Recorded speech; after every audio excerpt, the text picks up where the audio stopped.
प्रिय दर्शकों, नमस्कार। एक बार फिर से उपस्थित हूं आप सबके सामने ज्योतिष के महत्वपूर्ण कार्यक्रम में। उदाहरण स्वरूप जो कुंडली आपके सामने प्रस्तुत कर रहा हूं, उससे पहले 5 महत्वपूर्ण सिद्धांत भी बताने वाला हूं। बड़े उपयोगी हैं। पहला सिद्धांत ये कहता है कि वक्री जो शनि होते हैं वो चाहे अपनी राशि में ही क्यों ना बैठे हों, फिर भी उनके पास बल कम ही होता है। ये पहला सिद्धांत है। दूसरा सिद्धांत ये कहता है शुक्र और शनि अस्त होने के बावजूद भी परिणाम करते रहते हैं। उनका फल आपको मिलता रहेगा। ये दूसरा हो गया। तीसरा सिद्धांत, कोई भी ग्रह 0 से 6 अंश का हो और 24 से 30 अंश का हो। ध्यान से समझिए, कोई भी ग्रह जो 0 से 6 अंश का हो और 24 से 30 अंश का हो, किसी भी राशि में बैठा हो, उसकी दृष्टि का फल लगभग ना के बराबर होता है, या ये कह सकते हैं कि वो देख करके भी कुछ भी नहीं देखता है। ये भी बात है। ये तीसरा सिद्धांत है।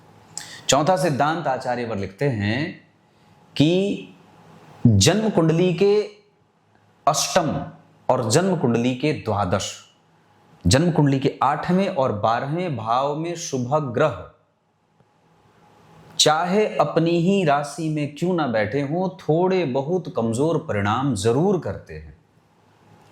और कोई भी ग्रह जो पापक है, शनि मंगल राहु केतु, ये सारे के सारे पापक ग्रह तीसरे, छठे और एकादशवें भाव में चाहे शत्रु की ही राशि में, नीच राशि में ही क्यों ना बैठे हों, फिर भी इनका प्रतिफल जातक को लाभ दे जाता है। ये 5वां सिद्धांत हो गया। ये 5 सिद्धांत प्रत्येक लग्न की कुंडली पे लागू होता है। आपकी कुंडली पे अगर इनमें से कोई भी एक सिद्धांत लागू हो रहा है तो कमेंट में जरूर बताइए कि हाँ लागू हो रहा है, और उसका प्रतिफल आपको आपके जीवन में देखने को निश्चित रूप से मिलेगा। शुरू करते हैं आज का कार्यक्रम। ये छोटा सा विषय जो मैंने आप लोगों को बताया है, ये प्रत्येक व्यक्ति को जानने लायक है जो ज्योतिष को समझना और ज्योतिष को अपने जीवन का हिस्सा बनाते हैं।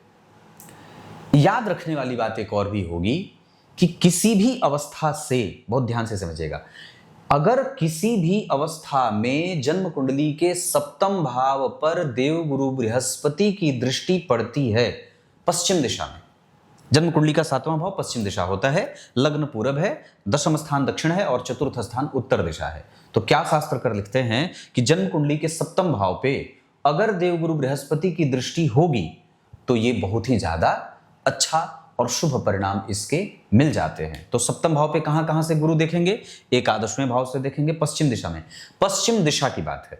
लग्न में बैठेंगे तो पश्चिम दिशा को देखेंगे, तृतीय भाव में बैठेंगे तो पश्चिम दिशा को देखेंगे। इसका प्रतिफल जातक के जीवन में शुभता का प्राप्त होता है। अब सामान्य बात है कि जब गुरु 7वें भाव में बैठेंगे तो उसका जो प्रभाव होगा वो थोड़ा कमजोर भी हो सकता है, लेकिन 7वें भाव पे दृष्टि का जो प्रतिफल होगा वो जातक को साफ और सुथरा परिणाम देते हैं। किसी भी स्थिति में पूरब दिशा अर्थात लग्न, किसी भी स्थिति में पूरब दिशा में शुभ ग्रहों की जो दृष्टि होती है वो बड़ी शुद्ध काम करती है। शुक्र हो जाए, गुरु हो जाए, बुध हो जाए, चंद्रमा हो जाए। पूरब दिशा में जैसे पश्चिम दिशा में गुरु का प्रभाव शुभ माना गया, वैसे ही लग्न पर यानी कि पूरब दिशा में शुभ ग्रहों का प्रभाव, चंद्रमा, शुक्र, बुध और गुरु भी अगर पूरब दिशा को देखते हो तो ये जातक के जीवन में लाभ प्रदान करने वाले हो जाते हैं।